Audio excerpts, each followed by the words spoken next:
नमस्कार दोस्तों, स्वागत है आपका हमारे चैनल सास विद्या में। आज मैं आपको तुलसी माता की एक बहुत ही सुंदर कहानी सुनाने जा रही हूँ। अगर आपको यह कहानी पसंद आए तो कमेंट बॉक्स में तुलसी माता की जय अवश्य लिखें। चलिए सुनते हैं तुलसी माता की कहानी।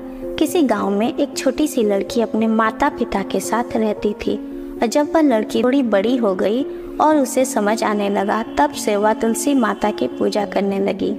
उसकी प्रतिदिन का नियम था कि वह तुलसी माता का पूजन करने के बाद ही खाना खाती थी। धीरे धीरे समय बीतने लगा और वह लड़की शादी के योग्य हो गई। तब उसके माता पिता ने उसकी शादी कर दी। शादी में उस लड़की के माता पिता ने उसे एक तुलसी का गमला दिया। अब वह लड़की अपने ससुराल पहुंच गई। ससुराल में वह प्रतिदिन सवेरे उठते ही तुलसी माता का पूजन करती थी। फिर उसके बाद ही खाना खाने बैठती थी। उसकी दो जेठानियाँ भी थी। वह दोनों उसका मजाक उड़ाती थी कि बड़ी नियम धर्म वाली बनती है। उन दोनों को उससे बहुत ईर्ष्या होती थी, इसलिए वह दोनों तुलसी जी का गमला छुपा देती थी और वह लड़की बहुत मुश्किल से गमला ढूंढकर लाती और फिर तुलसी माता की पूजा करती और उसके बाद ही खाना खाती थी।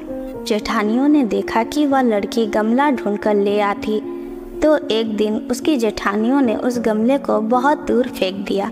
लड़की ने गमले को बहुत ढूंढा लेकिन उसे गमला कहीं नहीं मिला। वो गमला ढूंढते ढूंढते बहुत परेशान हो गई और दुखी भी हो गई। उस दिन उस लड़की ने खाना भी नहीं खाया क्योंकि उसका नियम था कि वह तुलसी पूजन करने के बाद ही खाना खाती थी। उस लड़की की सच्ची भक्ति देखकर तुलसी माता उससे बहुत प्रसन्न हो गई और उसके कमरे में तुलसी माता का गमला प्रकट हो गया। अगले दिन सुबह जब वह लड़की उठी तो देखती है कि उसके खाट के चारों कोनों पर तुलसी माता का गमला आ गया है। यह देखकर वह लड़की काफ़ी प्रसन्न हो जाती है और वह सोचती है कि अब मेरी तुलसी माता को कोई चुरा नहीं सकता और पूजन करने के लिए भी मुझे कहीं बाहर नहीं जाना पड़ेगा और कोई मेरी तुलसी माता को फेंक भी नहीं सकेगा। अब वह जल्दी से उठकर स्नान करती और तुलसी माता का पूजन करती है। जब वह खाना खाने बैठती है तो उसकी जेठानियाँ उसे देखती है और उसका मजाक उड़ाने लगती है। वह कहती है कि देखो, देवरानी का धर्म नियम पूरा हो गया। फिर जेठानियाँ अपने देवरानी से पूछती है, क्या तुम तुलसी जी की पूजा कर ली? तब देवरानी ने धीरे से कहा, हाँ मैंने पूजा कर ली। तब जेठानियाँ बोलती है, कहाँ से कर ली पूजा? गमला तो फेंक दिया था।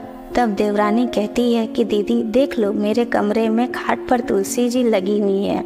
फिर जेठानियाँ अपने देवरानी के कमरे में जाती है और वहाँ खाट पर चारों कोनों पर तुलसी का गमला देखती है। फिर जेठानियों को अपने ऊपर बहुत ही शर्मिंदा महसूस होती है और वह अपने देवरानी तथा तुलसी माता से क्षमा याचना करती हैं और कहती हैं कि छोटी, तुम्हारी भक्ति सच्ची है, हमने तुम्हें बहुत परेशान किया, हमें माफ़ कर दो। तो देवरानी कहती है, दीदी कोई बात नहीं, मैंने तुम्हें माफ़ किया। फिर देवरानी और जेठानी दोनों मिलकर तुलसी पूजन करने लगती है।